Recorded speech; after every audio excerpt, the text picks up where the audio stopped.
Assalamualaikum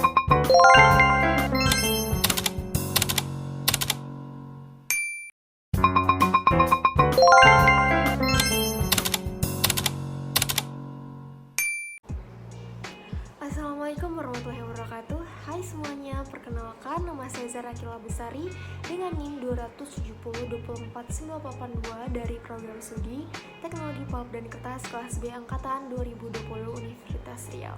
Nah, di sini saya akan menjelaskan tentang bagaimana sih proses pembuatan caustic soda. Nah, sebelum mengenal lebih jauh tentang proses pembuatan caustic soda, apa sih itu caustic soda? Nah, jadi caustic soda itu merupakan senyawa organik dengan rumus kimia NaOH. Nah, jadi caustic soda ini lebih dikenal dengan sodium hydroxide yang merupakan salah satu bahan baku penting dan juga bahan yang digunakan dalam berbagai proses kimia di industri. Nah, industri pulp dan kertas juga itu merupakan salah satu pengguna terbesar produk dari caustic soda ini sendiri, di mana caustic soda ini tuh digunakan sebagai bahan baku dalam proses pulping dan bleaching. Natrium hidroksida ini tuh berbentuk putih padat dalam bentuk serpihan, butiran, serbuk ataupun larutan jenuh 50%. Nah, jadi sifat dari NaOH ini sendiri itu bersifat lembab dan mudah menyerap karbon dioksida. Dia juga sangat larut dalam air dan dapat melepaskan panas ketika dilarutkan. Kenapa sih dapat melepaskan panas ketika dilarutkan? Itu disebabkan karena pelarutnya itu bereaksi secara eksotermis. Nah, jadi apa aja sih manfaat dari caustic soda ini? Nah, jadi manfaat dari caustic soda itu yang pertama itu NaOH itu biasanya digunakan untuk mengendalikan tingkat keasaman atau pH pada fasilitas water treatment. Lalu juga biasanya digunakan sebagai bahan baku dalam pembuatan disinfektan. Lalu juga pada industri pulp dan kertas biasanya digunakan pada proses bleaching yang tujuannya itu adalah untuk membersihkan selulosa kayu dari material yang tidak diinginkan, dan banyak lagi. Natrium hidroksida ini itu dapat dibuat dengan dua cara. Yang pertama itu dengan lime soda proses, lalu yang kedua dengan elektrolisis dari NaCl.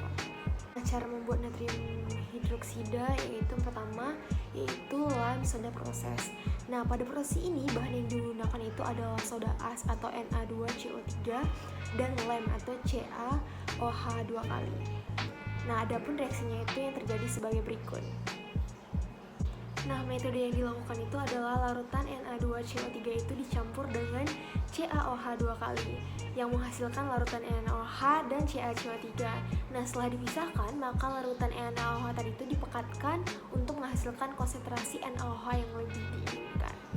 Nah, jadi proses ini tuh bisa dilakukan secara kontinu maupun secara batch. Nah, reaksi berlangsung pada temperatur ini tuh kurang lebih sekitar 85 derajat Celcius. Nah, kemudian setelah diaduk selama 1 jam, kemudian itu diendapkan di dalam thickener. Nah, jadi larutan hasil dari pemisahan ini mengandung NaOH dengan kadar 10 hingga 12%. Nah, jadi larutan itu kemudian dimasukkan ke dalam evaporator untuk dipekatkan kadar NaOH-nya itu hingga menjadi 50%. Sedangkan endapan yang keluar sebagai hasil thickener itu dipompa ke thickener yang lain untuk mengambil kandungan NaOH dan Na2CO3-nya itu dengan menambahkan air panas ke dalam thickener tersebut. Nah, larutan hasil dari itu diperoleh yaitu larutan encer yang dapat dipakai sebagai backup daripada Na2CO3 20%. Proses elektrolisis sendiri ini dapat dilakukan dengan 3 macam cara. Yang pertama itu adalah proses elektrolisis yaitu dengan sel diafragma. Nah, proses ini menggunakan teknologi sel diafragma. Klorin, soda kaustik, dan hidrogen diproduksi secara bersamaan.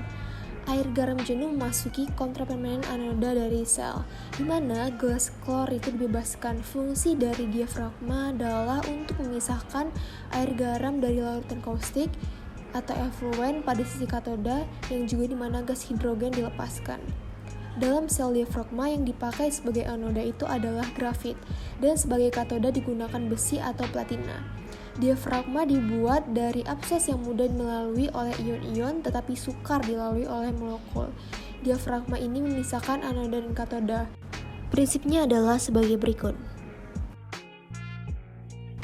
Nah, dengan adanya arus searah, pada anoda tadi itu diperoleh gas Cl2 dan pada katoda diperoleh gas H2. Konsentrasi NaCl yang diizinkan itu adalah 340 hingga 350 gram per liter, yang pada hakikatnya adalah larutan jenuh. Sel bekerja pada suhu 85 derajat Celcius. Nah, diafragma ini umumnya diganti setiap 4 kali per. Nah, berikut bisa kita lihat diagram alir proses pembuatan soda kaustik menggunakan sel diafragma.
Nah, proses yang kedua itu pada proses elektrolisis yaitu sel merkuri. Di dalam sel merkuri yang dipakai sebagai katoda adalah merkuri yang dialirkan pada bagian dasar sel, sedangkan sebagai anoda dipakai grafit.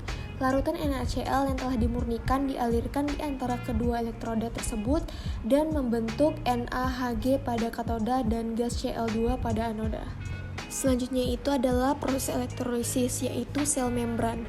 Nah, air, garam, jenuh masuki kompartemen anoda sel di mana gas klor itu dibebaskan. Karena ion natrium itu hanya dapat melewati membran ke katoda soda kaustik, maka kemampuan garam penghapusan itu tidak diperlukan, sehingga klorin dan hidrogen yang dihasilkan pada proses membran sel ini meninggalkan pada tekanan sedikit lebih tinggi dibanding tekanan atmosfer. Setelah pendinginan pada penukaran panas, gas itu dapat mengalami proses tambahan dalam bentuk produksi klorin ataupun asam klorida. Nah, setelah mendengar penjelasan tadi, tentunya sudah menambah pemahaman teman-teman tentang bagaimana sih proses dalam pembuatan kaustik soda. Nah, sekian hasil dari yang saya jelaskan. Saya mohon maaf jika ada kesalahan dalam penyampaian. Assalamualaikum warahmatullahi wabarakatuh. Terima kasih.